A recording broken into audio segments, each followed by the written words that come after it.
Right, as always, I have lots of questions that are being left on the channel, and I am wading my way through the new ones and the old ones to try and keep up to date. Remember, these are questions and comments you guys leave on the channel, so I'm just trying to answer as humbly as I can. So this week we're going to start with a question from Stuart Menes. Although I suppose you pronounce it Ming, don't you? Mingses. We used to have a newspaper chain in this country called John Menzies, and everyone calls it John Menzies, but I think it was actually properly pronounced as John Minges. Colloquialism in the English language. Anyway, you didn't need to know that. I've tried to reference where you are on the bottom of your video. Did not. Could you not zoom out so we can see exactly where you are instead of wandering along the underbelly with no reference to what you actually are? Better that time showing what you don't need to take out on top of what you need to show us you actually took off the top. So this is in response to the Korg T1 of how to get into the case. Now, I did do a video talking about how to get into the case, and one of the things I did on it was made a big sort of song and dance about all the screws that I actually undid and still couldn't get into the case. So I sort of said, there's 2 screws there, and yes, I undid those 2 screws there and I still couldn't get into the case because they're the hinge and the hinge won't release the lid. You know, it was that sort of thing. But I actually went back over the video, and at specific points in the video, specifically at 3 minutes, 3:22 and 3:30, I actually show exactly where the screws are. So if you want to go and look at the video of how to get into the Korg T1 case, at those specific points I'm actually showing you which screws you need to undo with reference to where those screws are on the underside of the case.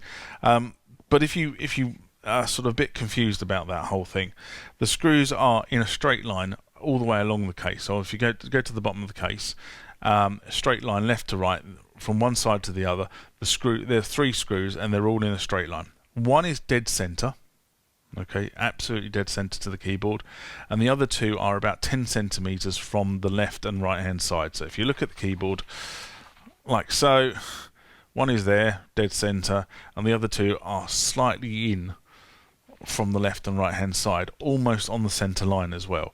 I say almost, but they're not quite. If you get a ruler out and you roughly go about 10 centimeters from the back, you will find the line where these screws are. And then you can identify the screws as well, because they tend to have a washer. Well, mine do anyway. All 3 of mine have got washers, like very small washers, so you can see that. And none of the other screws on the base of the case have those washers. Once you've removed all of those 3 screws, then you should be able to go to the top side of the case, and you should be able to lift it up with your fingers.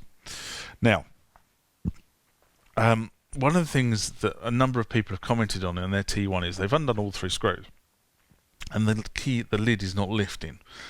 And it's probably something to do with the age and the way the keyboard's been treated, if I'm honest. Now, I was really lucky with this thing behind me, because this had actually been treated fairly well. Had a lot of things wrong with it, but actually in terms of the keyboard itself, there are some knocks and scratches on it. But in general terms, it's actually been treated relatively well by the previous owners. So that was good for me. But these things, especially if they've been gigged, they've been shoved in the back of the tour van or the tour bus or the wagon, wherever they've been moved from place to place. They've been knocked, they've been bopped. Now, if they haven't been in a proper hard case to actually protect them, then the likelihood is that they have been knocked, and there's a big piece of wood underneath this. I mean, a very heavy piece of wood.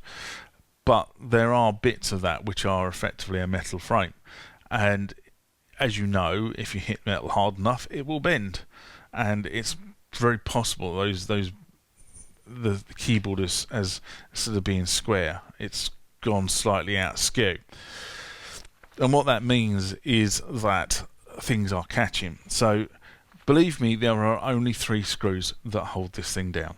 It took me a long while to find it out, because I spent many days actually looking it up, and then I had to go and find a manual, which luckily I found quite quickly, and then I found out where the screws are. And then you guys are even luckier than that, because I've done a video that tells you where the screws are. But reality is, these things go slightly out of kilter, and while I'm saying that it should come up with your fingers, it doesn't. So what you need to do is you just need to get your fingers underneath either end, so like that, and then you just pull, and it will come up, honestly.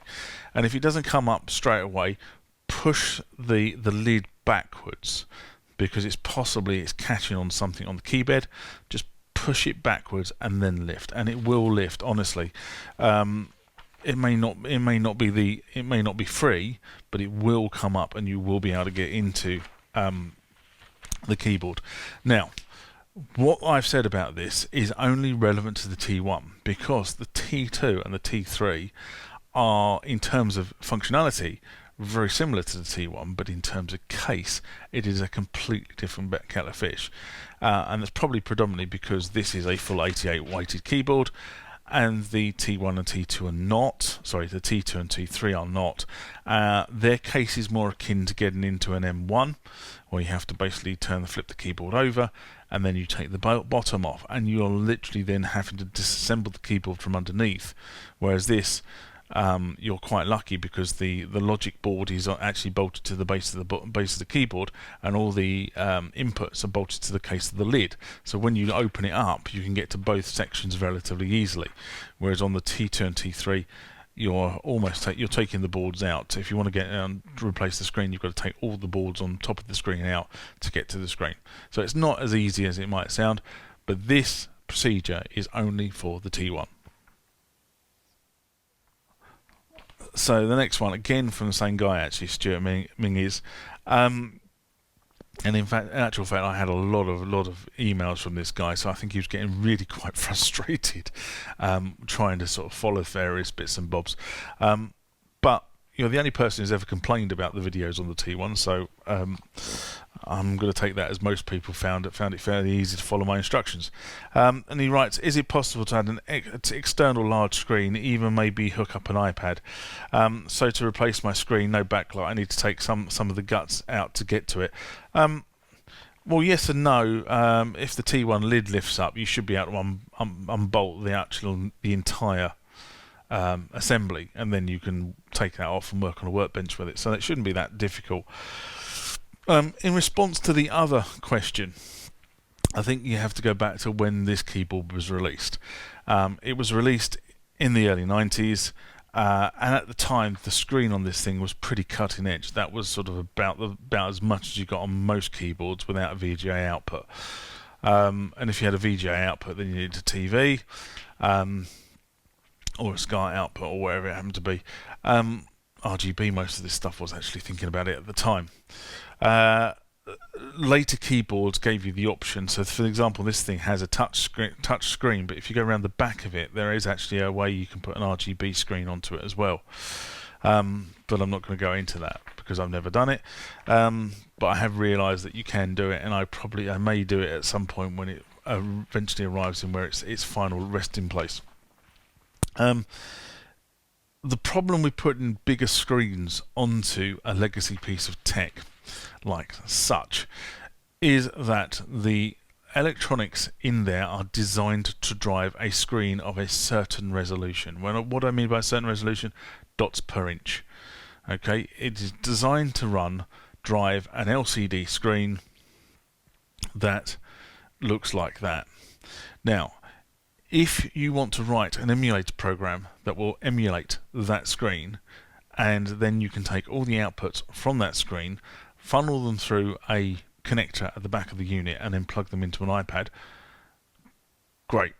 I'm not an electronics expert. I can't tell you how much time would be involved in doing that, but I can tell you it'd be quite a lengthy process to figure out the display, how the display codes are written to this display, and then obviously write them out to another device.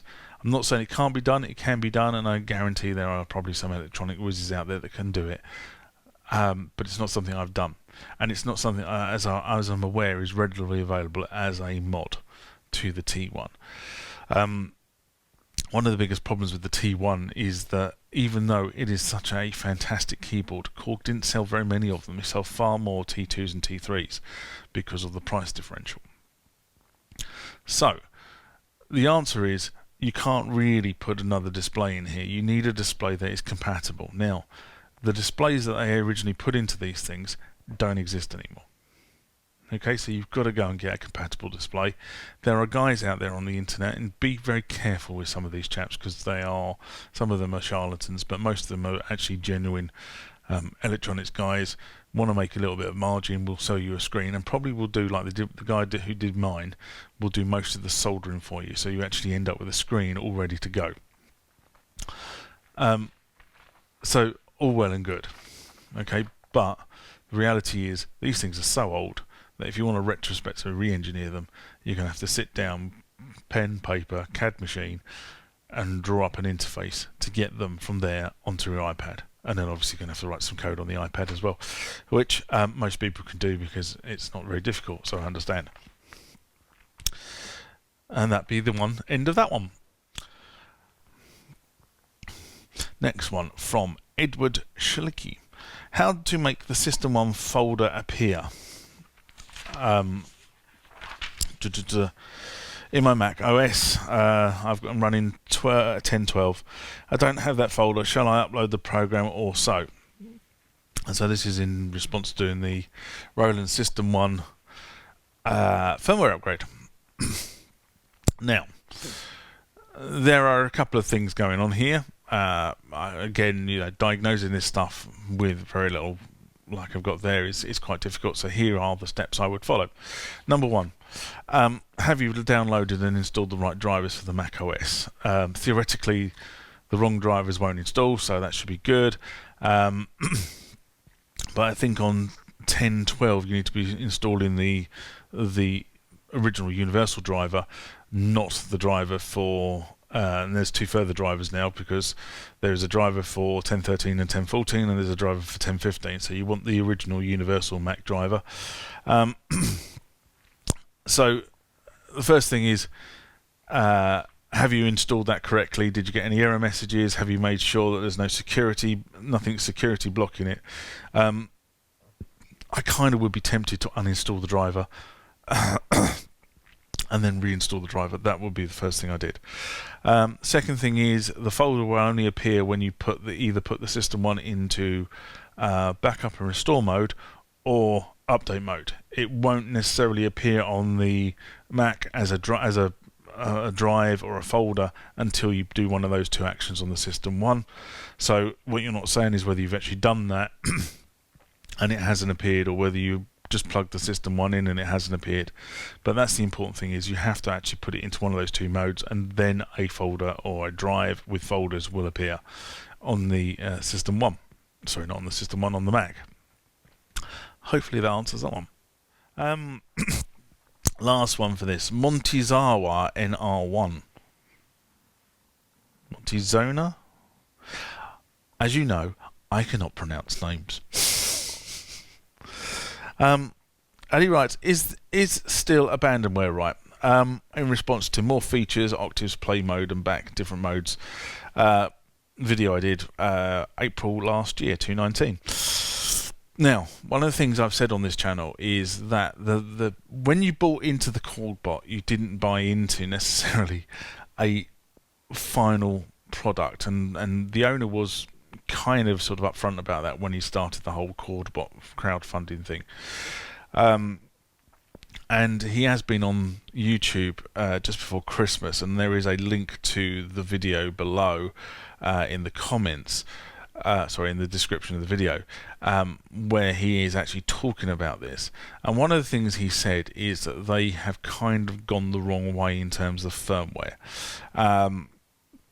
And he explained sort of what the issues were, and they've now changed their developer and changed their development strategy, and there will be massive, or if it hasn't already happened, because I haven't looked, I have to be honest, I haven't done an update to my KordBot recently, but there will be an update to the KordBot putting the brand new firmware on it, and that firmware is operating a lot slicker than the old firmware was, and it will now allow him to put the missing features onto the unit without the unit having problems.